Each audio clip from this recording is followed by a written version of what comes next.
Bismillahirrahmanirrahim. Assalamualaikum warahmatullahi wabarakatuh.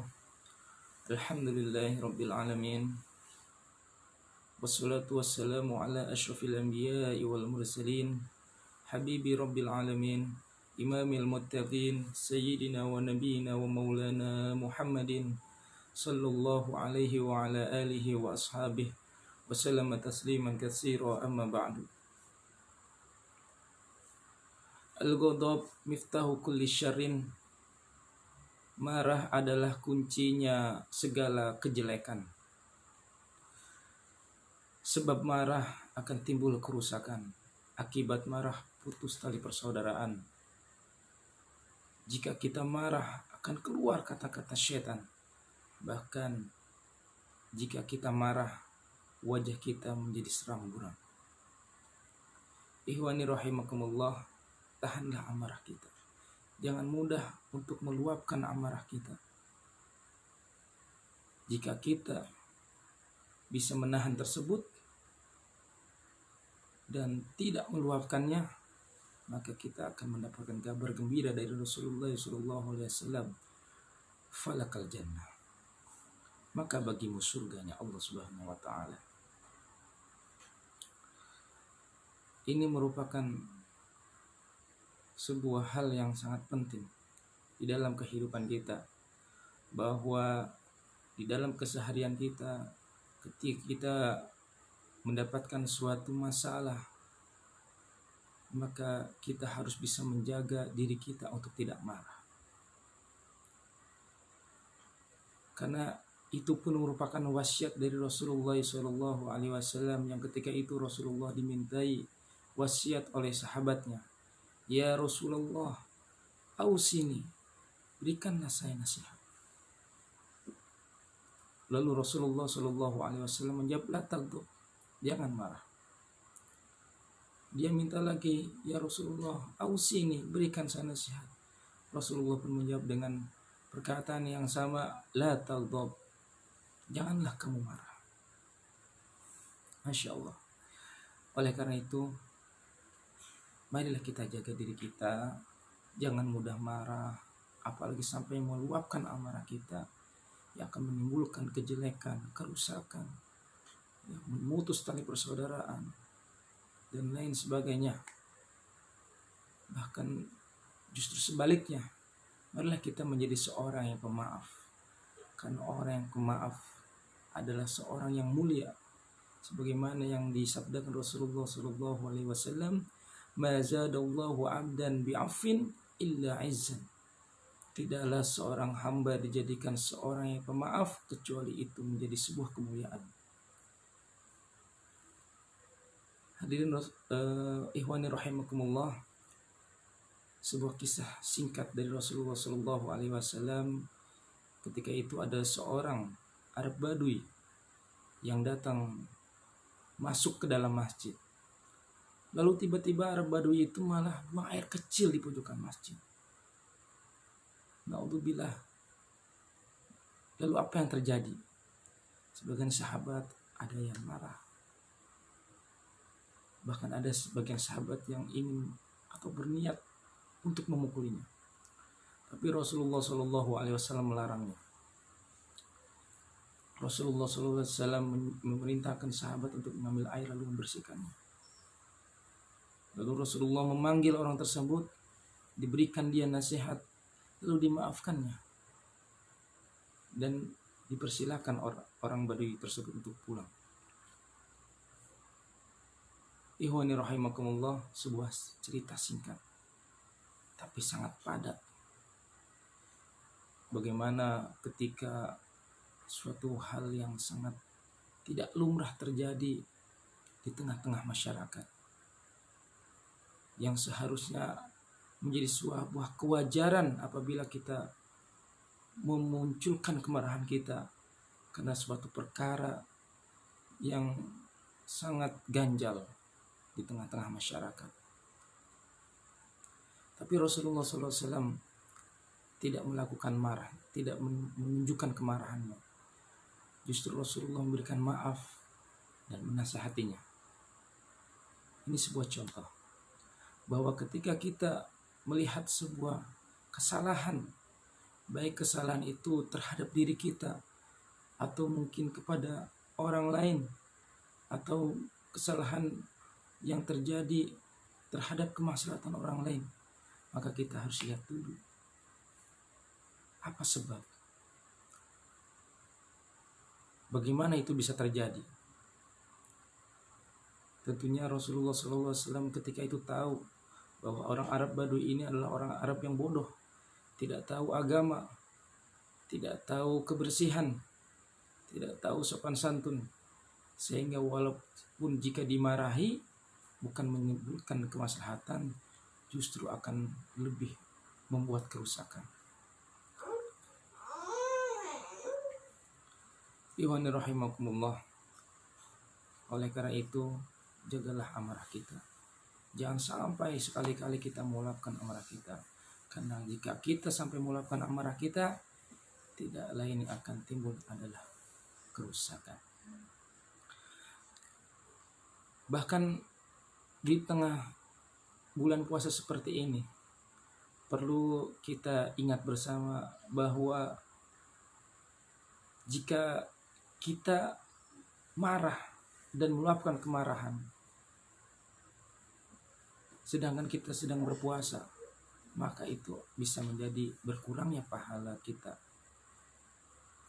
Apalagi ketika kita marah sampai mengeluarkan kata-kata kotor, sampai mencaci maki, ya, dan lain sebagainya, itu sudah jelas. Rasulullah SAW pernah menyebutkan, man lam yada qawla zur wal amalu bihi falaysa lillahi hajatun fi ayyada ta'amuhu wa syarabuhu.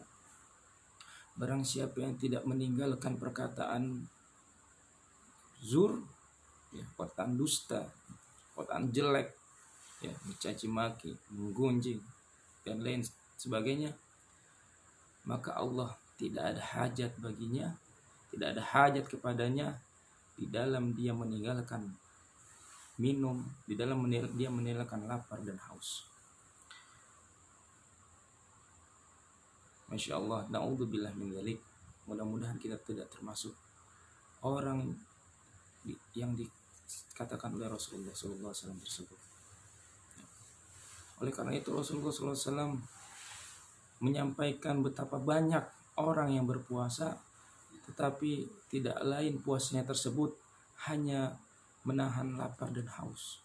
Tidak ada bekas, tidak ada pahala baginya. Itu dia.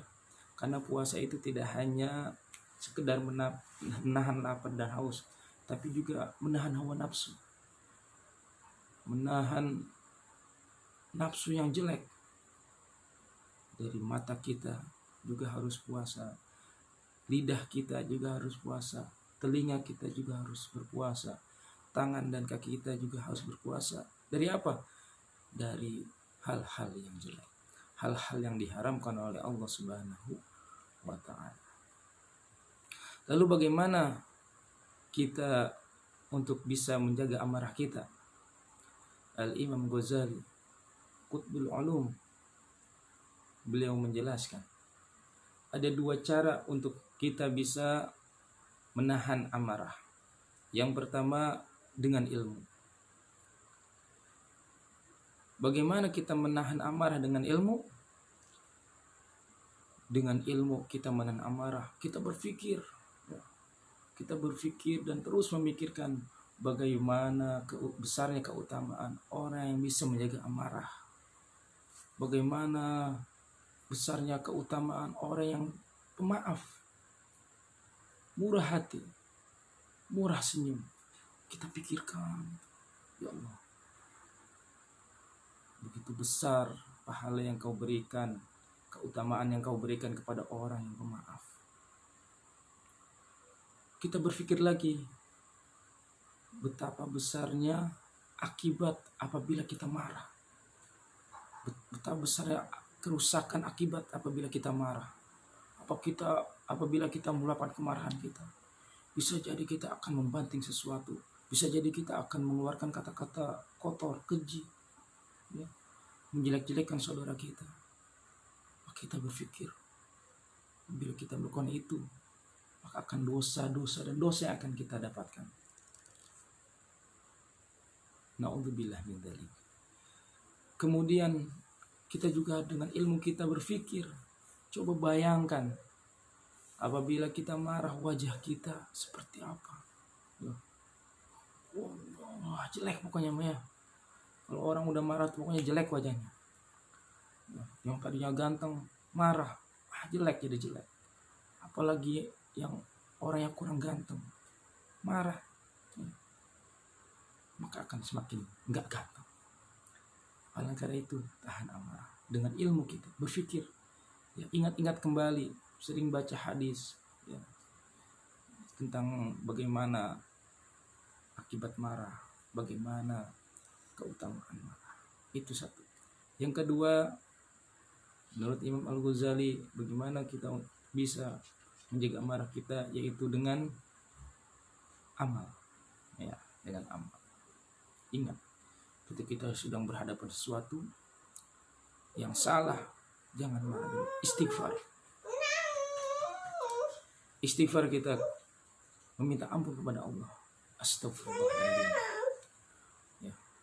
Kemudian kita minta perlindungan kepada Allah Subhanahu wa taala agar dijauhkan dari sifat marah. Astagfirullahaladzim. Na'udzubillah min dzalik. A'udzubillahi minasyaitonir rajim. Terus kita ungkapkan kata-kata itu dengan lisan kita dan dengan hati kita penuh dengan kerendahan diri di hadapan Allah Subhanahu wa taala. Jikalau dengan perkataan tersebut hati kita masih gundah, masih ingin melawan kemarahan, coba kita duduk. Apabila ketika marah kita dalam keadaan berdiri. Jika dalam keadaan berdiri, dalam keadaan duduk masih ingin marah, coba kita tiduran, berbaring. Jika masih juga ingin melakukan kemarahan, coba ambil air wudhu, kemudian sholat sunnah 2 rakaat. Itulah yang dimaksud oleh Al-Imam Ghazali, menahan amarah dengan amal. Insya Allah, apabila kita bisa melakukan 2 hal tadi, ilmu dan amal, maka kita bisa menjadi orang yang bisa menahan amarah. Bahkan bisa jadi kita menjadi orang yang pemaaf, orang yang mendapatkan kemuliaan dari Allah Subhanahu wa taala. Ingat sekali lagi, la taghdab, jangan marah. Jangan marah dan jangan mudah marah. Mudah-mudahan kita senantiasa diberikan karunia oleh Allah Subhanahu wa taala menjadi orang yang pemaaf dan orang yang tidak pemarah. Demikian mungkin kiranya sedikit dari saya, mudah-mudahan ada manfaatnya. Sesungguhnya apa yang saya sampaikan ini adalah khusus buat saya sendiri, tapi mudah-mudahan bisa bermanfaat juga untuk orang lain. Dan saya minta ampun kepada Allah Subhanahu wa taala apabila ada kesalahan. Mohon maaf lahir batin. Allahumma waffiq ila aqwamit thoriq. Assalamualaikum warahmatullahi wabarakatuh.